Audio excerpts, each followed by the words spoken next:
하나님의 말씀 보겠습니다. 사사기 4장 1절에서 11절까지 말씀 한 절씩 교독하겠습니다. 에훗이 죽으니 이스라엘 자손이 또 여호와의 목전에 악을 행하매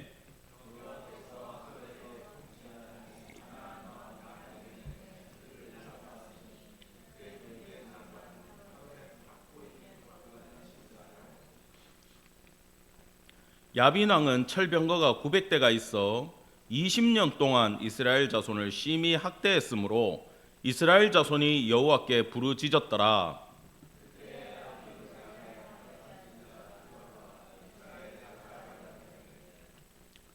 그는 에브라임 산지 라마와 베델 사이 드보라의 종려나무 아래에 거주하였고 이스라엘 자손은 그에게 나아가 재판을 받더라.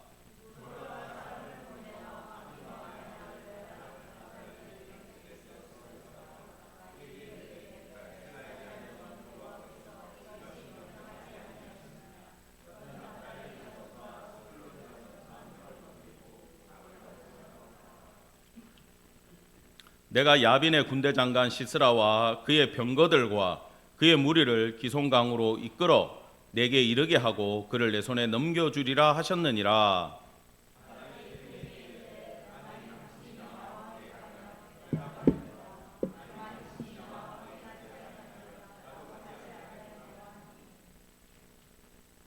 이르되 내가 반드시 너와 함께 가리라. 그러나 내가 이번에 가는 길에서는 영광을 얻지 못하리니 이는 여호와께서 시스라를 여인의 손에 파실 것임이니라 하고 드보라가 일어나 바락과 함께 게데스로 가니라.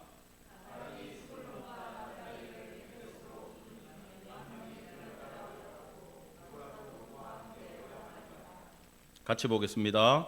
모세의 장인 호밥의 자손 중 겐 사람 헤벨이 자기 족속을 떠나 게데스에 가까운 사난님 상수리 나무 곁에 이르러 장막을 쳤더라. 아멘. 오늘 말씀의 제목은 드보라와 야엘입니다. 우리는 이제 사사기 4장과 5장을 보려고 합니다. 4장은 역사에 대한 기록이고 5장은 드보라와 바락의 노래로 구성이 되어 있는데 그 내용이 뭐냐? 오늘 전쟁의 승리에 대한 찬양이지만 전쟁의 양상을 자세히 보여주는 아주 역사적인 노래가 5장에 기록되어 있어요. 오늘은 4장을 중심으로 말씀을 전하겠습니다. 이 드보라와 야엘 둘 다 여자입니다. 야엘은 우리가 읽은 본문에는 등장하지 않아요. 근데 그 가나안 땅을 설명할 때 하나님이 젖과 꿀이 흐르는 땅이다 이렇게 말씀하시잖아요. 드보라의 이름의 뜻은 꿀벌이고요. 야엘의 이름의 뜻은 염소예요. 그래서 당시에 젖과 꿀이 흐른다 할 때 젖은 우유를 말하는데 그건 염소의 젖을 말하고 있고 꿀이 흐른다 할 때 꿀은 꿀벌이 만들어주는 꿀이 되겠죠. 그리고 종려나무 야자 열매를 말린 게 꿀처럼 달아요. 그래서 그것 또한 꿀이라고 불러요. 그러면 이게 굉장히 해학적인 제목이고 상징적인 제목인데 드보라와 야엘 두 여자의 이름을 딱 얘기를 하면 따라합시다. 젖과 꿀이 흐르는 땅. 그것이 회복되어짐을 설명하는 제목인 것입니다. 그것을 딱 머리에 새기고 우리가 본문을 공부하도록 하겠습니다. 에훗이 죽으니 이스라엘 자손이 또 여호와의 목전에 악을 행하매. 자, 우리가 지지난주에 봤던 온니엘, 에훗, 삼가를 우리가 2주 동안 봤지 않습니까? 전부 다 하나님을 의지했을 때에 하나님이 놀라운 긍휼을 베푸셨다라고 배웠어요. 온니엘은 2배나 악한 구산 리사다임을 물리쳤고요. 에훗도 그는 오른팔을 쓸 수 없는 선천적 장애인이었음에도 불구하고 제가 뭐라 그랬죠? 이 왼팔로 연습 열심히 해가지고 에글론을 물리쳤다 그렇게 말씀을 드렸고, 삼갈은 한 절밖에 나오지 않는 믿지 않는 집 자식임에도 불구하고 하나님이 그를 사사로 불러서 블레셋을 물리쳤다라고 우리가 배웠어요. 그래서 지난주에 본문의 핵심은 뭐냐? 연약하고 보잘것 없는 존재들이라도 하나님 의지하고 바라볼 때 주께서 그들의 손과 함께 하시고 역사하셨다라는 걸 배웠어요. 그 유명한 80년의 평화를 가지고 왔던 에훗이 죽자마자 이스라엘은 또 여호와의 목전에서 악을 행하는 악순환으로 넘어갔다라는 겁니다. 그림 잘 갖고 왔죠. 우리 여기 학생들도 있기 때문에 이런 거 좀 띄워주고 해야 됩니다. 자, 여기서부터 보시면 돼요. 자, 죄를 딱 우상 앞에서 지금 절을 하고 있어요. 죄를 지으면 거기 지금 빨간 모자 쓰고 이렇게 힘쓰는 애 있죠. 이런 적을 보내가지고 하나님이 징벌을 해요. 그러면 밑에 지금 울고 불고 통곡하고 뭐합니까? 부르짖고 있죠. 그러면 하나님이 여기 칼 든 사람 사사를 보내가지고 역사하시고, 그러면 어떤 시기가 와요? 아, 평안한 시기가 오는데 지금 뭔가 좀 자세가 거시기하지 않습니까? 우크렐레를 치면서 포도주를 마시고 있어요. 다시 죄로 넘어가는 게 바로 이 평화의 시기에 이 사이클이 이렇게 모기향처럼 뱅뱅뱅뱅 돌기 시작한다. 이런 그림을 인터넷에서 따갖고 왔어요. 제가 글자만 약간 고쳤어요. 근데 딱 이해가 되죠? 이 사이클이 사사기에는 계속 돌아간다라고 생각하시면 됩니다. 그래서 이번에 또 누구한테 팔았냐? 가나안 땅 북부에 있는 하솔 지역에서 통치하는 가나안 왕 야빈, 들어봤어요? 안 들어봤어요? 여호수아 11장에서 북부 연합군을 모아서 여호수아를 대적했던 왕이 누구냐? 바로 야빈이었어요. 그럼 이 야빈이란 건 이름이 아니고 우리나라 말로 하면 대통령, 총리 이런 뜻입니다.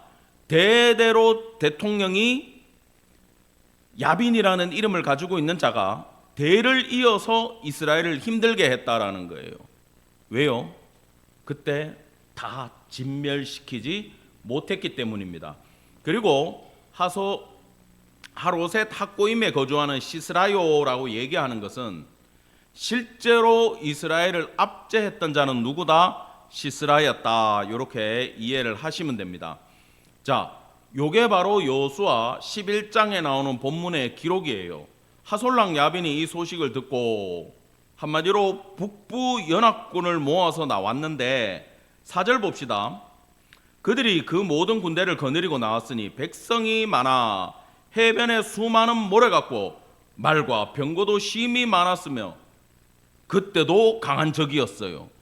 근데 여호수아는 하나님을 의지했을 때에 이 연합군을 하나님의 도움으로 완벽하게 물리쳤지만 이스라엘이 타락하자 이들이 다시 이스라엘 적으로 떠오르고 있습니다. 이번에는 무려 20년을 핍박을 했는데 철병거가 한 20대만 있어도 힘들 것 같아요. 그죠? 이 철병거는 이때로 말하면 전차인데요. 이스라엘이 가지고 있는 무기로 물리칠 수가 없어요. 겨우 농기계 정도 가지고 있고 짝대기 가지고 있고 쇠막대기 정도 있고 쇠도 귀해가지고 칼도 없던 시절에 청동기 겨우 구해가지고 쓰던 그런 시절인데 이 사람들이 병거가 철로 돼 있다. 화살과 칼이 안 들어간다는 얘기입니다. 그러면 무조건 이길 수가 없어요. 지금으로 말하면 항공모함이 쳐들어왔다 이렇게 생각해도 전혀 차이가 없는 얘기라는 거죠. 심히 학대했다라는 이 라째라는 단어는 기름을 쥐어 짜듯이 학대하는 얘기예요. 이건요, 여러분의 손을 차문에다가 넣고 문을 계속 쾅쾅 닫는다고 생각해봐. 그럼 손톱이 어떻게 되겠어? 이렇게 되겠죠. 자랑은 아닌데 요거 한 개만 아파도 굉장히 아파요. 여러분, 이 단어 라하체를 제가 찾아보니까 민수기에서 그 발락의 사주를 받은 발람이 이스라엘을 저주하려고 계속 출발을 하잖아요. 그때 나귀가 앞에 있는 칼든 천사를 보고 두려워서 못 가가지고 이 발람을 멈추 세우기 위해서 벽에 붙어가지고, 기억나시죠? 발람의 발을 막 벽에다가 갈고 지디겼어요. 그때 발람이 열받아가지고 나귀를 막 때리지 않습니까? 그때 영안이 열려가지고 당나귀 이 나귀가 말을 했잖아요. 너 왜 자꾸 나 때리냐고. 내가 언제 불순종한 적이 있냐고. 야, 이 하나님의 능력이 대단합니다.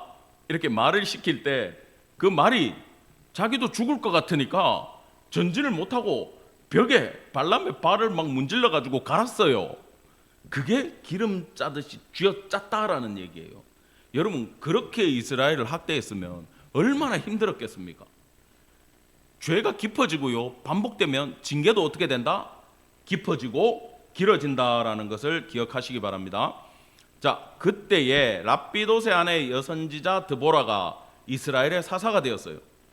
아까 이름의 뜻은 제가 말씀을 드렸는데 여자가 사사가 되었어요. 그리고 종려나무 아래에서 재판을 하고 있어요. 여러분, 이게 무슨 상황이냐? 이 시대에는 남존여비가 극에 달하고 여자는 숫자에도 안 들어오잖아요. 신약시대까지도. 근데 여자가 재판을 해야 되는 시대라는 것은 남자 중에 쓸 사람이 있었다 없었다? 하나도 없었다라는 뜻입니다. 여러분, 일할 사람이 없고 용감한 자가 없고 지혜로운 자가 없을 때 하나님은 지금 여자라도 당시에 이름 없는 사람이라도 부르셔서 지도자로 세우시고 그를 통하여 이스라엘의 정의와 공의를 세워나가시는 분임을 기억하시기 바랍니다. 자, 드보라에게 하나님의 말씀이 임했습니다. 아비노함의 아들 바락, 이 바락의 이름의 뜻은 번개예요. 이 친구가 좀 빠르고 싸움을 잘하는 친구인 것 같아요. 그래서 불러가지고 보세요. 여호와께서 명령했다. 납달리 자손과 스불론 자손 10,000명을 거느리고 다볼산으로 가라. 자, 하나님이 드보라를 통해서 바락에게 얘기를 하셨으면 하나님이 바락에게도 마음을 줬다 안 줬다? 줬다.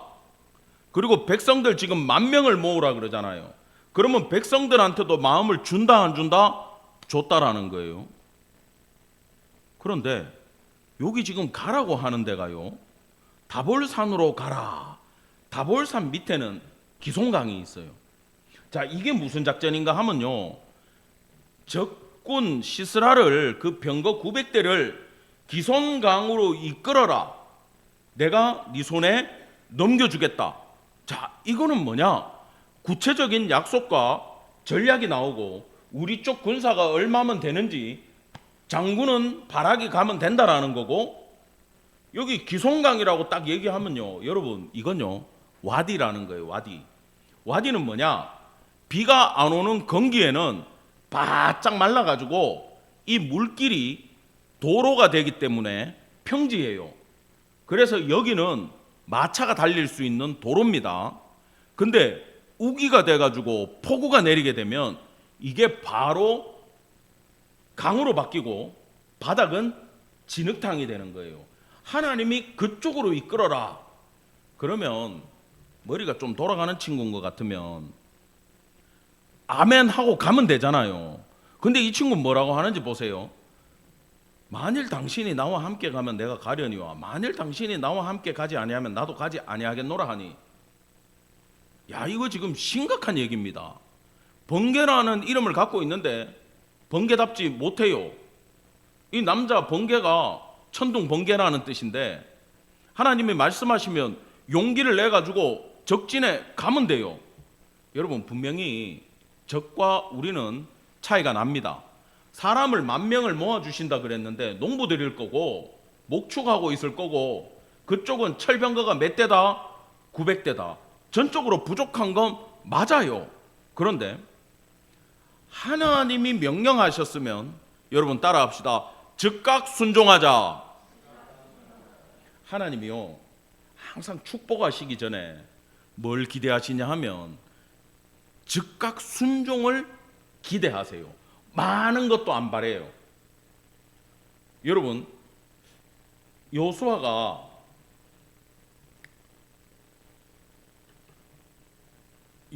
지금 제가 여기 지금 본문에는 안 넣어놨구나. 이스라엘 백성을 이끌어 가지고 요단강을 건널 때 하나님이 물을 다 막아놓고 건너라 그랬어요? 아니면 물이 막 흘러내리는데 들어가라 그랬어요? 우리 생각에 정말 택도 없는 상황인 거예요. 말도 안 되는 상황이에요. 거기에 언약궤를 맨 제사장들이 발을 담그라 그랬어요. 먼저 여러분, 이게 진짜 힘든 일이에요. 마가복음에도 보면 예수님이 손 마른 사람을 치유해 줄 때 그 손 마른 손을 예수님이 내한테 내밀으라고 시켜요. 그때 이 사람이 용기를 내가지고 아픈 손을 믿음을 가지고 탁 내밀자 예수님이 치유해 주셨어요. 여호수아 시대 때 요단강을 건널 때 제사장들의 몸이 쫙 잠겨가지고 안으로 들어갈 때 그때 물이 점점 줄었어요. 제가 그때 상황을 상상을 하면 두려워요. 제사장들 아마 이 눈까지는 찼을 거야 거의. 왜? 위에서부터 말라서 내려와야 되니까. 여러분, 그래도 들어갔습니까? 안 들어갔습니까? 들어갔어요. 하나님이 우리의 믿음을 성장시키고 우리를 통해서 일하시고 싶을 때 조건을 다 만들어주고 상황을 다 만들어주고 가라고 하지 않습니다. 안 될 것 같을 때, 불가능할 때, 그때 보내는 거예요. 여러분, 이 군사적인 차이가요, 바락 입장도 이해를 해보세요. 저쪽은 철병거가 900대야. 여기 오합지졸 10,000명 있으면 뭐해? 안 될 것 같아요. 더 문제는 뭐냐? 20년 동안 억눌려 있다 보면요, 여러분, 똑같아집니다. 하나님이 우리에게 말씀을 주셔도, 마음을 주셔도 믿을 수가 없어요. 그래서 우리는 점점 더 큰 은혜를 찾아 헤매게 되고, 목사를 의지하고 유튜브에 나오는 그 막 눈물 질질 짜게 만드는 거 그거라도 보면서 우리는 두려움을 이기려고 그러고, 두렵고 어려운 일이 우리에게 몰려오면 생각을 그냥 안 하려고 그래요. 이게 우리의 본능이에요. 어쩔 수 없어요. 근데 하나님은 이때 뭘 시키느냐? 정면으로 부딪히게 만듭니다. 기억하시기 바랍니다. 이때 있잖아요. 따라합시다. 죽으면 죽으리라. 이 에스더가 기가 막힌 거예요. 그냥 내려놓으면 돼요. 그리고 따라합시다. 망해도 순종하리라. 이게 죽으면 죽으리라예요. 여러분, 하나님이 원하는 건 무능한 우리로 뭐 얼마나 큰일 하시려고 그러겠어요? 아니에요. 하나님은 목적이 딱 한 가지예요. 우리한테 하나님 나라 백성 되는 거예요. 우리 영혼이 구원받는 거예요. 예수님 다시 오실 때 마지막 날에 우리가 아멘 주 예수여 어서 오시옵소서 마라나타 할 수 있는 신앙이 되는 걸 원하시지, 여러분을 통해서 막 어마어마한 기적을 일으키고, 여러분 기적 보여줄 만큼 다 보여주셨고, 성경은 2000년 전에 완성이 됐고, 이미 주의 종들이 전 세계 다 퍼져서 사역을 하고 있어요. 하나님이 마지막 때 우리에게 원하시는 마음은 여러분 순종하는 마음임을 기억하시기 바랍니다. 습관적으로 죄에 억눌리고 버릇처럼 실패하다 보니까 여전히 바락은 하나님의 말씀을 믿지 못하고 있어요. 그때 뭐가 힘이 되는지 압니까?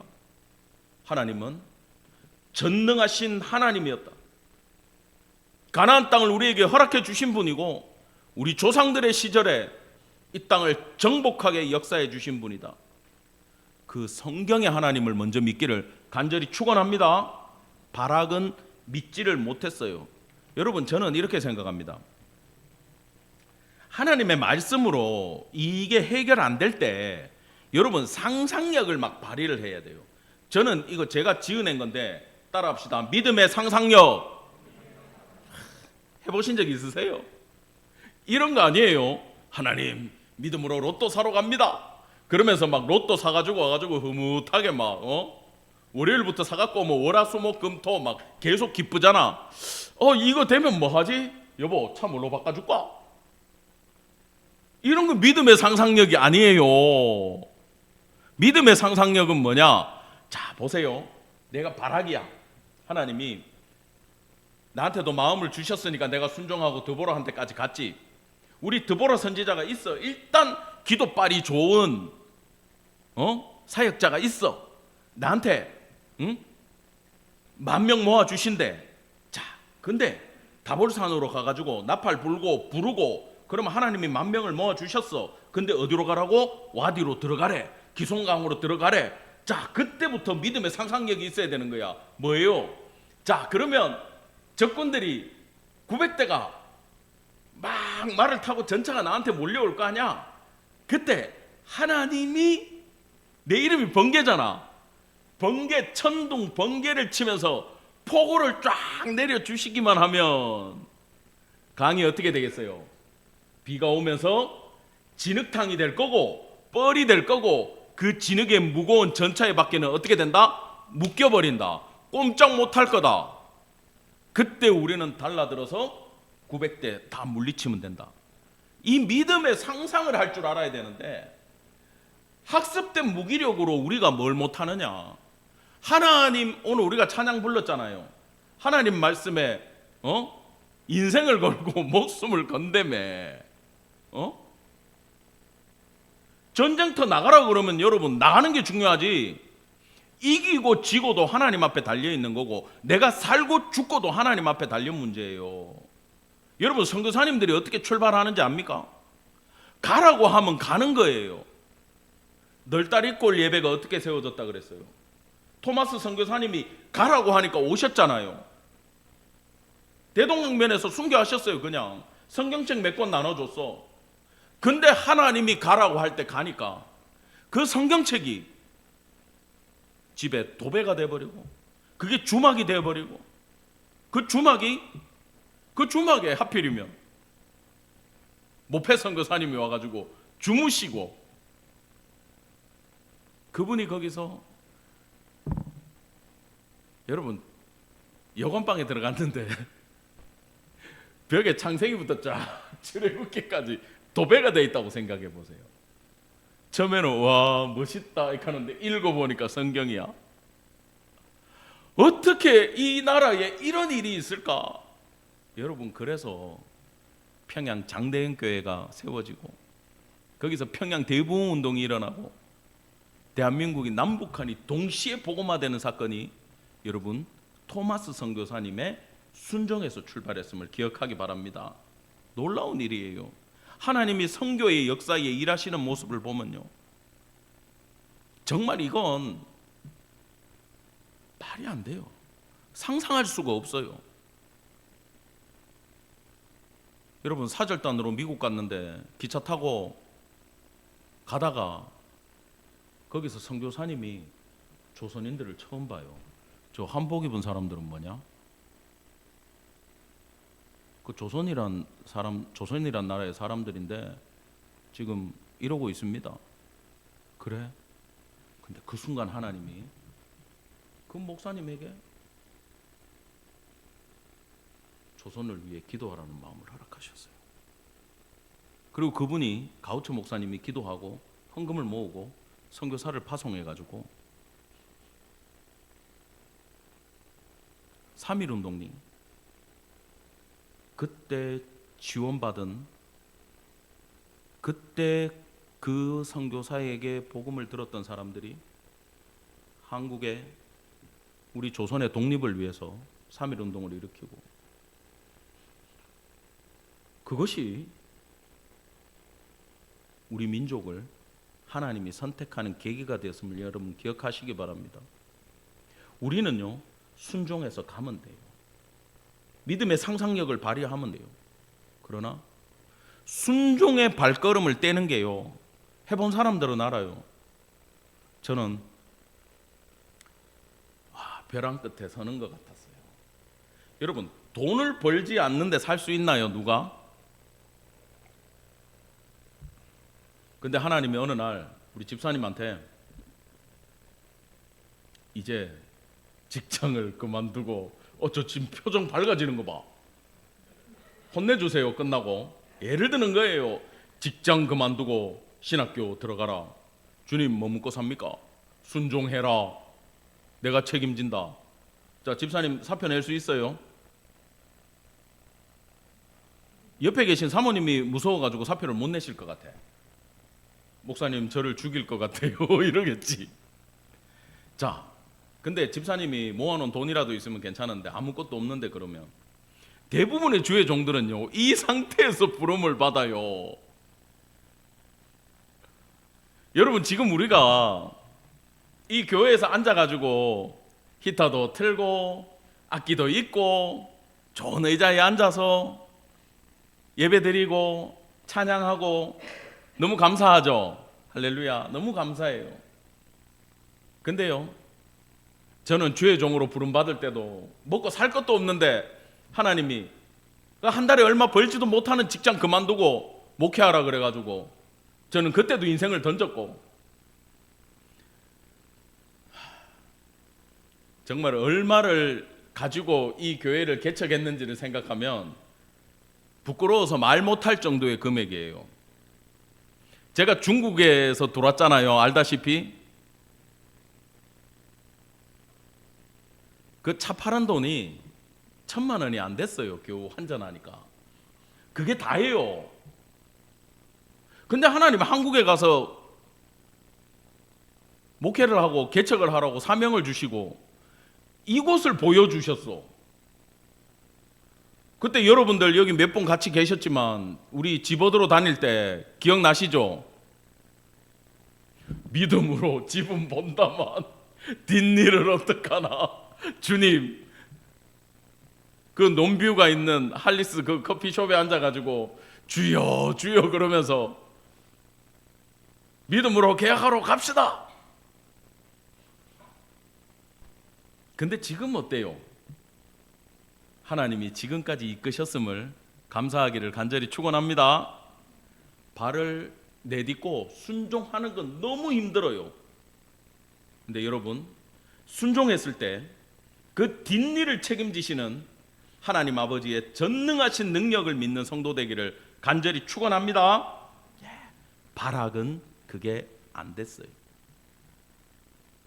여러분 드보라 보고 같이 가자는 게 중요한 게 아니고 아멘 제가 나가서 싸우겠습니다라고 그 한마디 못한 게 다 이긴 전쟁에서 장군이 적장을 죽이지 못하는 그 지경에 이르고 영광을 얻지 못하고 지도자로 똑바로 서지 못하는 문제를 야기시켰음을 기억하기를 바랍니다.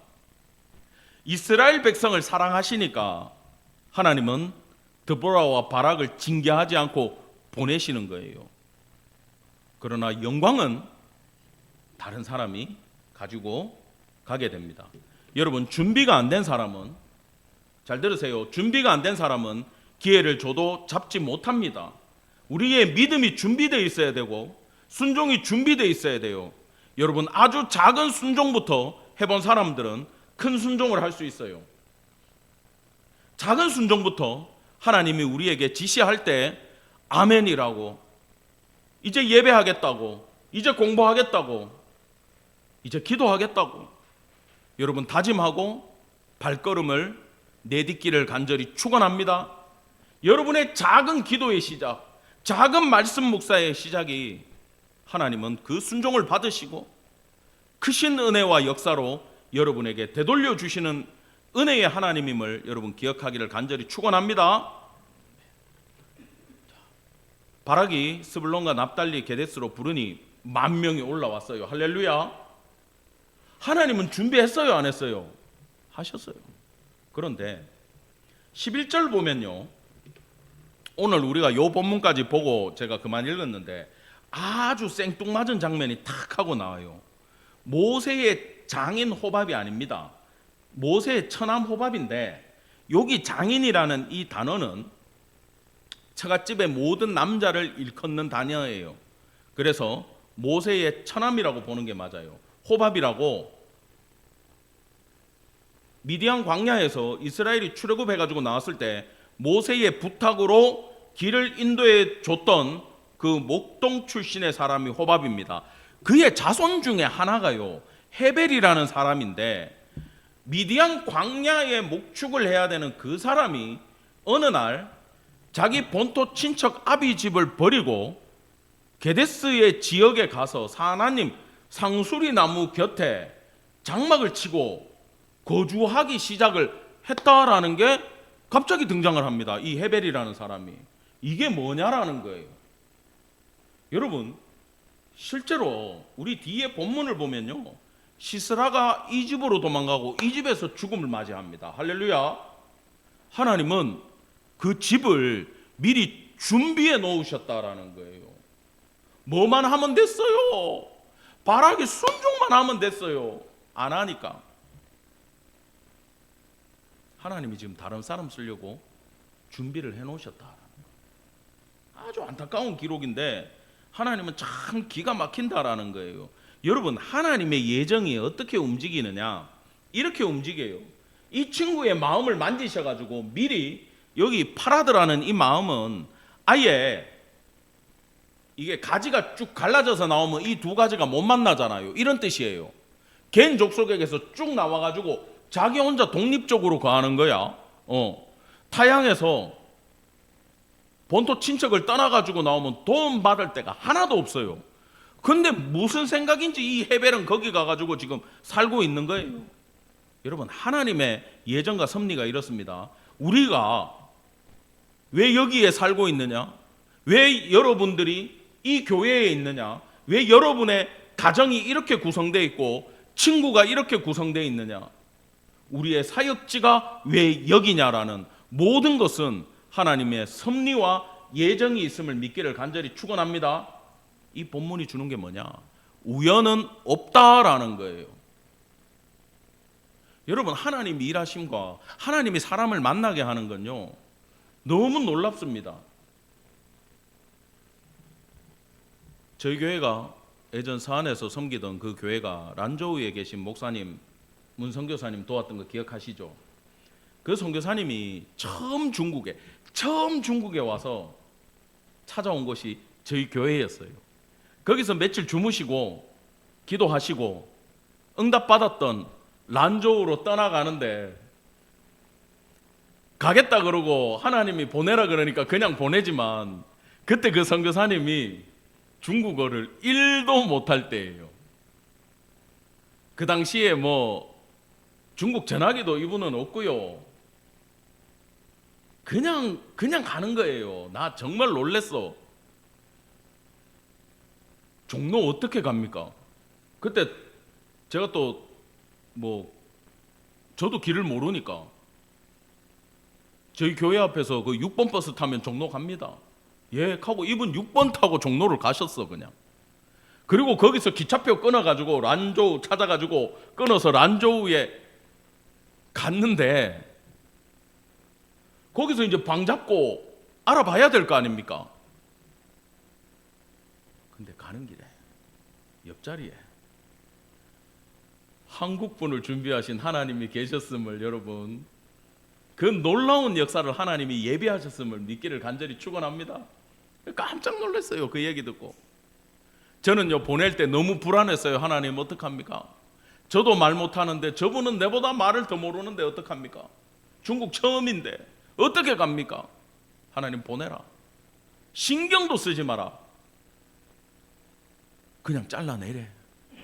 하나님이 역사하실 때 이렇게 외롭게 만들어요. 나중에 몇 년 뒤에 물어봤어요. 혹시 갈 때 저 욕하고 가신 거 아니죠? 그러니까 아니에요. 아무 생각이 없었어요. 아무 생각 없이 그냥 가셨대. 뭘 어떻게 해야 될지 하나도 모르는데 하나님이 한국 선교사님을 옆자리에 준비하셨어요. 그게 란저우 선교의 시작이었음을 기억하시기 바랍니다. 여러분 인생에 우연은 없습니다. 우리의 만남에 우연은 없습니다. 하나님이 함께 하시고 계획하시고 이루시기 위해 놀라운 조합을 만들고 가시는 거예요. 여러분, 잠언 16장 9절에 사람이 마음으로 그 길을 계획할지라도 내가 하는 것 같아도 이루시는 분은 누구다? 하나님이시다. 여러분, 이 말씀 마음에 새기기를 간절히 축원합니다. 자, 이제 이 헤벨의 집에서 놀라운 일이 일어납니다. 자, 아비노함의 아들 바락이 다볼산에 오른 것이 소문이 났어요. 시스라가 철병거 900대 끌고 기송강으로 왔습니다. 10,000명이 전쟁을 하려고 산에서 소리 지르고 내려갔어요. 자, 15절에 여호와께서 바락 앞에서 시스라와 그의 모든 병거와 그의 온 군대를 칼날로 혼란에 빠지게 하심에 시스라가 병거에서 내려 걸어서 도망한지라. 할렐루야. 하나님 그냥 역사하시는 거예요. 이걸 제가 찾아보니까 5장에 드보라와 바락의 찬송에 이런 얘기가 나와요. 20절에 별들이 하늘에서부터 싸우되 그들이 다니는 길에서 시스라와 싸웠도다. 기송강은 그 무리를 표류시켰으니 이 기송강은 애강이라. 내 영혼아 내가 힘있는 자를 밟았도다. 할렐루야. 이게 무슨 얘기냐 하면 하늘의 권능이 이스라엘을 도왔다. 하나님이 기송강에 폭우를 쏟으셔서 병거가 물에 떠버렸다라는 거예요. 병거가 물에 뜨면 힘을 쓸 수 있습니까? 그 강해 가지고 20년을 압제하던 철병거 900대가 하나님이 비 한 번 쏟아버리니까 무용지물이 된 거예요. 도망가기도 힘들어요. 거기서 전 군대가 몰살당하고 적장 시스라는 도망치기 시작했어요. 17절 보세요. 겨우 걸어서 도망간 데가 어디냐 하면 개인 사람 헤벨의 아내 야엘의 장막에 이르렀으니, 지금 헤벨은 나가고 없고 그 야엘이 있는 그 숙소에 딱 온 거예요. 요 하솔 왕과 헤벨의 집은 화평이 있었다. 여러분 이건 무슨 화평이냐 하면 따라합시다. 적극적 화평. 여러분 헤벨은 머리가 돌아가는 친구예요. 개인 족속은요 이스라엘과는 사돈지간이잖아요. 친척인데 지금 20년째 하솔 왕한테 짓눌려 있으니까 나 혼자 여기서 살 때 친척 이스라엘의 도움을 받는 것보다 좀 악하지만 하솔 왕의 도움을 받는 게 훨씬 나았기 때문에 하솔 왕과 적극적인 화평, 서로 밥 사주고 챙기고 선물하고 로비하고 도움받고 요렇게 쿵짝을 맞춰가지고 헤벨은 하솔 왕하고 잘 지내고 있었다라는 거예요. 이걸 시스라가 아니까 멀리 도망가다가 이스라엘 만나면 죽으니까 저 집에 가면 내가 살 것이다 생각을 한 거예요. 하나님의 계획은 전혀 다르죠. 자, 야엘이 나가서 시스라를 영접하며 그에게 말하되 나의 주여. 여러분 이건 극존칭이에요. 야, 엄청나게 하는 거야. 지금 이 아줌마가 들어오소서 내게로 들어오시고 두려워하지 마소서. 들어왔어? 이불까지 다 덮어주는 거야. 시스라가요 전쟁에서 얼마나 놀라고 두려웠겠습니까? 몰살당하는 걸 보고 도망쳐가지고 왔는데 이 우리랑 친하게 지내는 아군의 집에 갔더니 그 아군 헤벨의 와이프가 나를 영접하면서 지금 집안에 숨겨주는 거예요. 이불 속에 안 보이게. 뭐라 그럽니까? 나 물 한 모금만 더. 나 지금 죽을 것 같아. 걱정하지 마세요. 여러분 여기 우유 부대를 열어가지고 그에게 마시게 했다. 요 5장에 찾아보면요 이 엉킨 젖을 줬다 이렇게 돼 있어요. 요게 염소젖인데 꼭 자기 이름하고 똑같지. 젖과 꿀이 흐르는 땅에 이 젖이 뭐냐? 발효유야. 우리로 말하면 요구르트야. 메이커를 얘기하면 안 되는데 갈릭 요구르트 뭐 이런 거 있잖아요. 요플레 이런 거 맛있는 거 요거 최고급 음식이에요. 근데 그 당시에 염소젖을 발효시켜 가지고 딱 먹으면요 수면 효과가 있어요. 여러분 잠 안 올 때 의사들이 우유 먹고 자라 그러죠. 잠이 잘 온다고. 자 똑같습니다. 이 고농축된 요플레를 딱 먹으면 싹 졸리는 거예요. 비 맞으면서 추운데 전쟁하고 왔어. 두려워. 따뜻한 구들목에 들어가가지고 입을 덮었어. 딱 잠 오는 거 최고의 요구르트 한 잔 딱 들이켰어. 어떻게 됐겠어? 그냥 잠이 쏟아지는 거지. 지금 푹 잠들었습니다. 자 얘기하는 거예요. 자기 전에 누가 오면 아무도 없다 그래라. 아이고 예 알겠습니다. 근데 지금 21절에 그가 잠드니 깊이 잠드니 헤벨의 아내 야엘이 그 장막 말뚝을 한 개 쑥 뽑아갖고 야 이 무서운 여자야. 이 장막 말뚝 이만한 거 하나 쑥 뽑아가지고 시스라가 이렇게 딱 자고 있어요. 관자놀이 머리 무서워 안 무서워? 선재야 조심해라. 여자들이 이렇다. 이불 덮어주고 말뚝 깎아오는 사람들이다. 여자들이 집사님들 조심하시기 바랍니다. 우리 남자들. 그 김창옥 씨가 그러잖아. 남자들이 왜 거실에서 자냐? 아빠는 소파가 편해. 여보 나는 소파가 편해. 자연인 왜 보느냐? 김창옥 씨가 그러더라고. 안방에 가면 방울뱀이 있대. 내가 그러지 말라 그랬지. 그냥 무서워서 못 들어간대. 방울뱀이 딱 째려보면서 내가 그거 얼마나 싫어하는데 한평생 네 때문에 고생하는데 무서워서 거실에 있는 거래. 남편이 우리 아빠가 소파 좋아한다. 좋은 소파로 바꿔드리. 방에 무서워서 못 들어가는 거래요. 남자들 조심하시기 바랍니다. 언제 방울뱀이 나올지 모릅니다. 우리 집에도 있습니다. 자, 내가 이 그림을 찾아갖고 왔어. 시청각 교육이 들어가는 거야. 여러분 그래도 이 야엘 중에 이 여자가 제일 이쁜 여자예요. 내가 저기 네이버 검색을 해봤는데 다른 야엘은요. 여러분 이 그림 내가 지금 여기 사파를 못 띄웠는데 야한 것도 많고 해가지고 야엘이 어떤 그림은 보면요. 헬스하는 줄 알았어. 등판이 이렇게 나와. 등판 다 열려 있는데 근육이 있잖아요. 여기 막 어깨부터 해가지고 불룩불룩한 여자가 한 말을 들고 있어요. 왜? 지금 드라마틱하게 보여주는 거야. 근데 그냥 보통 여자예요. 선재야, 보통 여자 무섭다. 자, 지금 여기다가 대놓고 야, 이거 말뚝을 대고 지금 그냥 뭐 합니까? 한마로 찍어버렸어. 이거 뚫렸다 그랬어. 야, 근데 저는 하솔랑 야빈과 헤벨의 집이 뭐가 있었다? 적극적인 평화가 있었는데 이 헤벨의 와이프 야엘은 왜 이랬을까요? 생각해 보셨어요? 여러분 저는 이 그림을 보다가 깨달았어요. 이 깨면 어떡할까? 깨면 이 여자 죽는 거야. 그 당시 뭐 정말 진짜 요플레 먹였지 수면제 먹인 건 아니잖아. 근데 이렇게 과감하게 말뚝을 뽑아가지고 찍어버렸다라는 것은 여러분 지금 이 여자의 마음속에는 원한이 있어요 없어요? 있는 거죠. 성경에 안 나오니까 어떤 원한인지는 몰라요. 제가 이 말씀을 곰곰이 묵상을 해봤는데 22절에 이렇게 얘기해요. 바락이 이제 쫓아가지고 야엘 집까지 왔어요. 근데 이 여자가 나가가지고 뭐라 그러냐 하면은 이르되 힘내 이러는 거야. 여러분 힘내와 외힘내가 있어. 그런데 보라라고 딱 장면이 바뀔 때 성경은 외힘내 이렇게 쓰고 보라 그러고 딱 주의를 집중시킬 때 힘내를 써요. 이게 이 문장에 2번 나와요. 봐라 이러는 거야. 이거 오라라고 우리는 표현했는데 내가 보여줄게.